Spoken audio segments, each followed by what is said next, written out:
تسود وجوه فأما الذين اسودت وجوههم أكفرتم بعد إيمانكم فذوقوا العذاب بما كنتم تكفرون وأما لم يزد وجوههم ففي رحمة الله هم فيها خالدون ওরে দুনিয়াবাসী রে, ওরে বিশ্ববাসী রে, আমার গোলামের দল রে, যখন তোরা কিয়ামতের মাঠে দল দল উঠবি তো তোদের শরীরে অটোমেটিক আলো লেগে যাবে। এক দলের লোকের আলো লাগবে আর এক দল লোকের আলো লাগবে না, তাদের চেহারাগুলো কালো হবে। ওই যাদের চেহারা কালো হয়েছে তারা ঈমান আনার পর কুফরি করেছে, এর জন্য তাদেরকে আযাবকে চিনতে হবে, আযাবের স্বাদ নিতে হবে। আর আমার আল্লাহ এবার কত বড় আনন্দ দিচ্ছেন আমাদেরকে। ওরে আমার দল, ওরে আমার মুমিনের দল, তুই যখন কিয়ামতের মাঠে উঠবি, এখনো বিচার শুরু হলো না, এখনো দাঁড়িপাল্লা এলো না, এখনো তোকে ডাকা হলো না, তুই কি করেছিস বল। তার আগেই যদি তুই দেখিস তোর উজুর জায়গাগুলোতে নূর লেগে গেছে, আলো লেগে গেছে, তাহলে তুই তখনই বুঝে নে ফাফি রাহমাতিল্লাহি হুম ফিহা খালিদুন, তুই আল্লাহর রহমতের গণ্ডির ভিতরে চলে এসেছিস, তুই আল্লাহর নজরে জান্নাতি হয়ে গেছিস, তোকে আর টেনশন নিতে হবে না। শরীরটা তাকিয়ে দেখ, আমার নূর লেগে গেছে, তুই মানে 100-তে 100 জান্নাতি। কখন ইমাম আসবে, কখন মুয়াজ্জিন আযান শেষ করবে, কখন তাকবীর হবে আর কখন সালাত আদায় করবে, তার আগে থেকেই যখন তারা কাতারে বসে গেছে, উজু আছে বলে বসেছে, যতই লেট হোক না কেন এরা নামাজ পড়বে। তেমনি আমার আল্লাহ বলছেন বিচার কখন হবে, হিসাব কখন হবে, তোদের আর চিন্তা নাই। তোদের শরীরে যখন নূর লেগে গেছে, ফাফি রাহমাতিল্লাহি হুম ফিহা খালিদুন, তোরা আল্লাহর রহমতের গণ্ডিতে ঢুকে গেছি। তোরা কিয়ামতের মাঠে কান্দি কেন রে? হেসে বেড়া, খিলখিল করে হাস আর ঘুরে বেড়া, আনন্দ কর। তোর গায়ে যে নূর লেগে গেছে, তুই আবার টেনশন কেন করবি? আল্লাহ বলছে আমার রহমতের আওতাভুক্ত তুই আছিস। আল্লাহর রহমতের ভিতরে ঢুকে যাওয়া মানে কি? চারটিখানি কথা। তো কিয়ামতের সব থেকে বড় আনন্দ হলো নূর। এটা 1 নম্বর বললাম। 5টা নিয়ামত আছে কিয়ামতের মাঠে, 5খানা, তার মধ্যে একটা বললাম। আমার 12:30 ছুটি না, আজকে ট্রেন ধরবো, গাড়ি ভাড়া করে রেখেছি, আমাকে 12:30 যেতে হইল। নাম্বার 2, এবার আনন্দের জিনিস আর একটা, কি বলছেন? বিসমিল্লাহির রহমানির রহিম।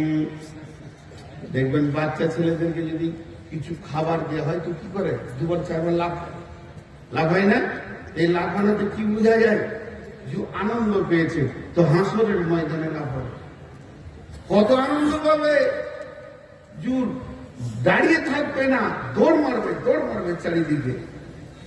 2 নম্বর নিয়ামত, ফাম্মা মান উতিয়া কিতাবাহু বিয়ামিনিহি ফাসাউফা ইউহাসাবু হিসাবান ইয়াসীরা ওয়া ইয়ানকালাবু ইলা আহলিহি মাসরুরা।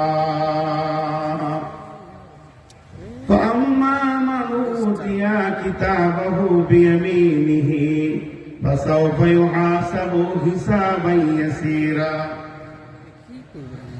দিলে ছিল স্টেট ব্যাংক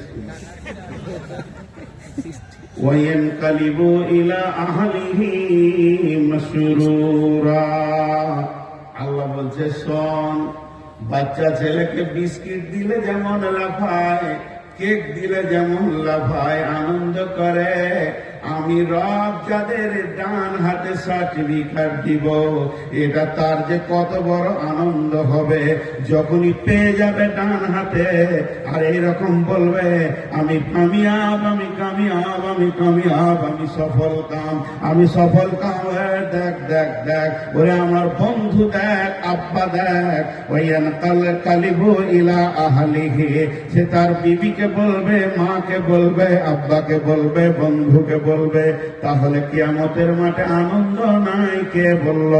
আমার আল্লাহ বলছেন, ওই যখন ডান হাতে সার্টিফিকেট পাবে, ধীরে ধীরে হাঁটবে না, পাগলের মতো লাফাবে আর বলবে আমি সফলতা পেয়েছি, আমি কামিয়াব, আমি কামিয়াব, আমি কামিয়াব। ওয়ান কালিবু ইলা আহলিহি মাসরুরা। কিন্তু দুঃখের বিষয়, ও আম্মা মান উতিয়া কিতাবাহু ওয়ারা জাহরিহি, যাদেরকে পেছন দিকে আমল নামা দেয়া হবে, যাদের দিকে আল্লাহ নজর তুলে দেখবে না, ওয়াইয়াসলা সুদুরা, তখন দৌড় মেরে বলবে মতাই মতাই। কত চালাক মাল মতকে ডাকবে। কেন ডাকবে? ওর ব্রেন তখন বলবে দুনিয়াতে বিবি ছিল, ছেলে ছিল, টাকা ছিল, পয়সা ছিল, ঘর ছিল, বাড়ি ছিল, পুকুর ছিল, বাগান ছিল। মত যেদিন এসেছিল আমাকে নিয়ে চলে এসেছিল, ওগুলোকে আমি ব্যবহার করতে পাইনি, ফেলে চলে আসতে হয়েছে। আজকে যদি কিয়ামতের দিনে একবার মত এসে যায়, তাহলে জাহান্নাম থেকে আমি বেঁচে যাব। আল্লাহ বলছে মত আসবে না রে হতভাগা, ওয়াইয়াসলা সাঈরা, তোর ঠিকানা হবে জাহান্নামে।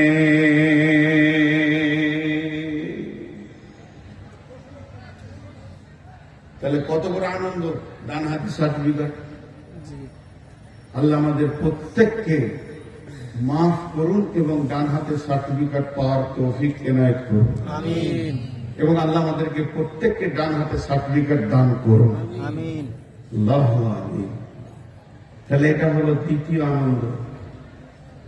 তৃতীয় আনন্দ, সার্টিফিকেট পর পরে করেই যে আনন্দটা এবার শুরু হবে। 3 নম্বর আনন্দ হচ্ছে বিসমিল্লাহির রহমানির রহিম, ইন্না আ'তাইনাকাল কাউসার। আল্লাহ তাবারাক ওয়া তাআলা হাজে কাউসারের মালিক আল্লাহ। হাজে কাউসারকে বানিয়েছেন আল্লাহ। হজ কাউসারের যত ফায়দা আছে তিনি বানিয়েছেন আল্লাহ। হজ কাউসার থেকে যা লাভ পাওয়া যাবে লাভটা বানিয়েছেন আল্লাহ। হজ কাউসারের মালিক হলেন আল্লাহ। কিন্তু আল্লাহ তাবারাক ওয়া তাআলা সেই হাউজে কাউসারটাকে হাদিয়া করে দেবেন, দান করে দিয়েছেন, উৎসর্গ করে দিয়েছেন, উপহার দিয়েছেন। কাকে না? নবী মুহাম্মদুর রাসূলুল্লাহ সাল্লাল্লাহু আলাইহি ওয়াসাল্লামকে।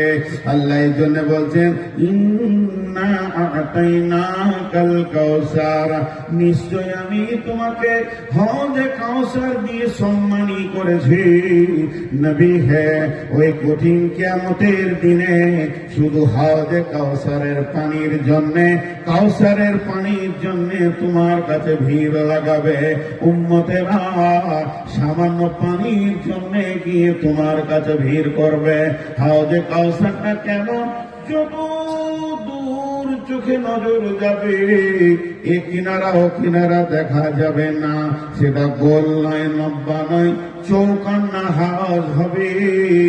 আল্লাহর নবী বলছেন, মুসলিম শরীফের হাদিস রয়েছে, সেখানে আকাশের তারকার মতো পেয়ালা গুলো ঝুল ঝুল ঝুল ঝুল করে জ্বলছে।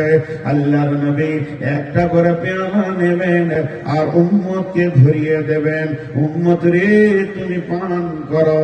এটার লাভ কি আছে? যে এক পেয়ালা পানি পান করবে, যতক্ষণ না জান্নাতের দরজা পৌঁছেছে তার আর পিপাসা লাগবে না। এ হজ কাউসারের কাউন্টিং যেখানে চলবে, ওখানে আল্লাহর দেওয়া পর্দা থাকবে এবং সেখানে জান্নাত আর জাহান্নামের ফেরেশতা থাকবে।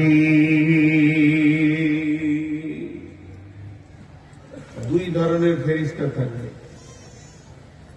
আজকালকার কত সুখ হয়ে গেছে, মোবাইলে বসে বসে পাসপোর্ট হচ্ছে, দিলে চলে এলো, মেসেজ চলে এলো, পাসপোর্ট চলে এলো।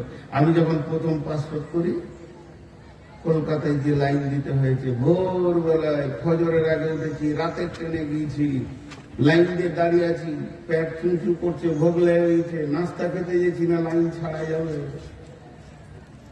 সে কি কষ্ট। তারপরে দালালকে আবার 100-150 টাকা দিয়ে, সেই যুগে আজ থেকে 20, 25, 30 বছর আগে দালালকে 150 টাকা দিয়ে একটু লাইনটা আগে হলো, জানালাতে গেলাম, 5 পাতা ফরম উল্টেছে, শেষকালে বলছে নূর মোহাম্মদের রিস্কুতে যে ব্যাংকা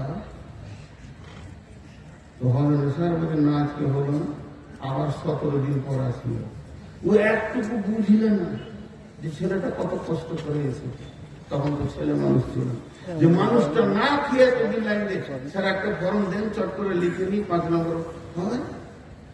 ওই যে একবার হবে না বলে দিলে, ওই জানলার পাশে দুটো পুলিশ থাকতো, ওই ঘর ছেলে দেবে, ওইখানে করে ও আর হবে না, দেখালে শোনার লেগে আছে, ও বলে দিয়েছে, তো ঠেলতে ঠেলতে নিজের স্পিরিট কাছে করে দিলে 2 নম্বরটাকে বলে চল ঢুকে পড়, লম্বা লাইন আছে। মনে হচ্ছে যেন রোডে মাথা ঠুকে মরে যাবে, এত কষ্ট। ঠিক আল্লাহ রসুল যেখানে কাউন্টিং করবেন, হজে কাউসারের পানি খাওয়াবেন, আহলান সাহলান, উম্মতকে দেবেন মারহাবান, উম্মত পান করবে তো জান্নাতের ফেরেশতা বলবে চলো আগিয়ে দিই, তোমাকে তোমার রাস্তা বুঝিয়ে দিই। কিন্তু যাকে পানি দেবে না, কি ভাষা বলবেন? ভাষাটা এরকম বলবেন, জীবনে নবীজি কাউকে কড়া কথা বলেননি, রেগে কথা বলেননি, উচ্চ কথা বলেননি। সেই দিন নবীজি চিৎকার মারবেন, চেহারাটা বিবর্ণ হয়ে যাবে, আর বলবেন সোহকান সোহকান লিমান গায়্যারা মিন দীনি লিমান বাদদালা মিন দীনি। তুই দূর হয়ে যা, আমার দিনকে তুই পরিবর্তন করে দিয়েছিলি, তুই দূর হয়ে যা, আমার দিনের সঙ্গে তোর কোনো সম্পর্ক নাই। নবীজি খালি একবার বলবেন সোহকান, দূর হয়ে যা, তখন ব্যক্তি দেখবে পানি পাবো না রে, কোন রকম যদি বুঝিয়ে 1 পেয়ালা খাওয়া যায়, দ্বিতীয় চান্স লাগাতে যাবে, আর এমন সময় জাহান্নামের ফেরেশতা গর্দনে ছাপ্পা মেরে ধরে বলবে, বিয়াদবির শেষ করা তুমি করেছো, থাপ্পড় মেরে নিয়ে গিয়ে জাহান্নামের দরজায় পৌঁছে দেবে। সেই দিন বিয়াদবি করতে দেবে না। তাকে পানি দেবেন না রসুল, যার কাছে রসুল নাই, যে চেঁচে চেঁচে ফেলছে, রসুলের ইজ্জতকে শেষ করছে, যে মাথার চুল রেখেছে ইহুদিদের মতো। পৃথিবীতে মুসলমানদের সব থেকে বড় শত্রু হলো ইহুদি। রসুলের লাশ চুরি করার মতো দুঃসাহসী কাজ তারা করতে গেছিল। তাদের যদি চরিত্র শুনেন তো ঘৃণা লাগবে তাদেরকে, এত বড় তারা বেঈমান, রসুলের জানি দুশ্মন। আর তারা পৃথিবীকে চুল রাখা শিখিয়ে দিলে, চারিদিকটা নাড়া করে মাথার মাঝে রাখ। আজকে নবী মোহাম্মদকে এই হিন্দু, যৌন, খ্রিস্টান, আদার্স কাস্টের কথা আমি বাদ দিয়ে দিলাম, তাদের কথা রেখে দেন, মায়ের জমায় খাতায় ফেলে দেন, তাদেরকে রাখলামই না। শুধু মুসলমান যারা নিজেদেরকে দাবি করছে, তাই ইহুদিকে মাথায় করে নিয়ে বেড়াচ্ছে, বলেন ওই ইহুদির বাচ্চাকে আল্লাহ রসুল পানি দেবে না? বলেন না, দেবে? বলেন মনে না, কোন রকমে দেবে না। ডান হাতে পানি রসুল খেয়েছেন, বাম হাতে আমরা খাচ্ছি, পানি পাবেন না। আল্লাহ রসুল কাপড় নিচে কোনোদিন কাপড় পরেননি, আর আমরা করছি, পানি পাবেও। দেখেন, একটা ছেলের নাম ছিল খোরাই। মসজিদে নবীতে বসে বসে আলোচনা হচ্ছে, মদিনার কোন ছেলেটা ভালো, কোন ছেলেটা ভালো, কোন ছেলেটা ভালো। আল্লাহ রসুল বললেন, নি'মার রাজুলু খুরাইমান, এমন একটা খোরাইন বলে ছেলে রয়েছে রে, এই ছেলেটা বড় সুন্দর, ওর আখলাক চরিত্র, উঠা বসা চলাফেরা খুব ভালো। কারণ রসুলের চোখে ভালো মানে ওই ছেলেটা সত্যি জানতে হবে ভালো। তবে ওর দুটা খারাপই আছে, লম্বা করে মাথার চুল রেখে মাস্তান হয়েছে, আর পায়ের নিচে গোড়ালির নিচে কাপড় পরছে। কোন একটা লোক বলছে, খোরাইন রে, তোর নাম লিখিল রে রসুল মসজিদে। খোরাইনের দিলটা ভরে গেল। আমার নাম? বলে হ্যাঁ। তোর নাম? বলে রসুল নিজে লিছিল। বলে হ্যাঁ, রসুলের মুখে শুনেছি তুই ভালো ছেলে। তোর কলজেটা মুখটা ফুলে গেল। আর যখনই বলে দিলে তোর ভিতরে দুটি খারাপই আছে রে, আল্লাহ রসুল এই দুটা মানতে পারছে না, সঙ্গে সঙ্গে মুখটা নেমে গেল, একদম পাঁচের মতো হয়ে গেল। বলে কি খারাপ বলেছে? বলে তোর সব ভালো, খালি মাথার চুল আর টাকুর নিচে কাপড়, এটা আল্লাহ রসুল অভিযোগ করেছে। যখনই এটা শুনে নিল, ওই খোরাইন আর নাপিতের কাছে গেল না, কাঁচির কাছে গেল না, আর টেলার্সের কাছে গেল না, দর্জির কাছে গেল না, সোজা বাড়িতে গিয়ে একটা চাকু নিল, আর মাথার চুলকে এমনি করে ধরছে আর কাটছে, আর চুলকে বলছে, রে চুল, তোর গুষ্টি বেঁচে খায়, তোকে আমি শেষ করে দিব। আমার রসুল নারাজ হয়েছে, ওই চুল আমি মাথায় রাখবো না। চুলকে ফেলে দিল, এমনি করে চাকু করে ফেলে দিল, কাপড়টাকে পচ করে কেটে ছুঁড়ে ফেলে দিল। আমার পায়জামা চলে যাক, রসুল মানে আমার চুল চলে যাক, যেন আমার নবী নারাজ না হয়ে যায়। আল্লাহ বলছেন, যা, ইন্না আতাইনা কাল কাউসার, হাজ কাউসারের চাবিটা তোদের নবীকে দিয়ে দিয়েছি, তোরা চলে যা। দেখ বাবুর্চিখানাতে পানির ব্যবস্থা আছে, ফেরেশতারা আছে, ওখানেই পানিটা পান করে আয়। ও উম্মতে মুহাম্মদী, চিন্তা করিস না, একবার পানি পান করবে তোর হৃদয় ভরে কিয়ামতের মাঠে আনন্দের দিন কাটাবে। সবাই নাফসি নাফসি বলবে, আর তুই আনন্দের শুকরিয়া করতে করতে কাটাবি। অতএব পানি পাবে কে? জিন্দেগিতে রসুলকে রেখেছে যে।